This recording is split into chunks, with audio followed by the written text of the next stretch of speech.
Un photomaton installé dans une salle d'audience, le cliché est plutôt rare. Les enfants enfilent une toge pour prendre la pose, un geste glamour de nature à démystifier la fonction d'avocat et qui d'emblée suscite des vocations. Peut-être que je vais faire avocat plus tard, parce que je trouve ça chouette de défendre des personnes. Dans la salle des pas perdus, des avocats donnent gratuitement des conseils juridiques. D'autres volontaires font le tour du propriétaire et guident le public dans le dédale des couloirs du bâtiment. Pour beaucoup, le mastodonte bruxellois est toujours l'un des plus beaux palais de justice au monde. Surtout de voir d'un point de vue architectural comment a évolué le palais. Dans la salle d'audience numéro 23, l'heure est un peu plus grave.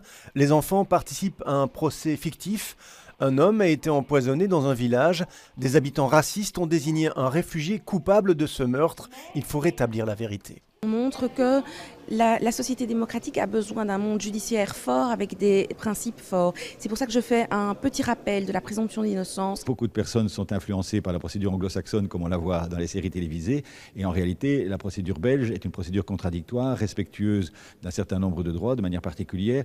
Et ça, on l'explique aux personnes. Grâce à cet exercice d'une demi-heure, les procédures et le langage du système judiciaire sont rendus plus accessibles. On peut voir ce qui se passe en vrai. Je trouvais que c'était impressionnant parce que tout le monde avait un avocat qui le défendait et chacun avait un avis différent. C'était bien parce qu'il y avait du suspense et tout. C'est pas comme les séries. Des centaines de personnes ont participé à ces journées portes ouvertes, organisées par l'Ordre des barreaux francophones et germanophones, avec le soutien du SPF Justice.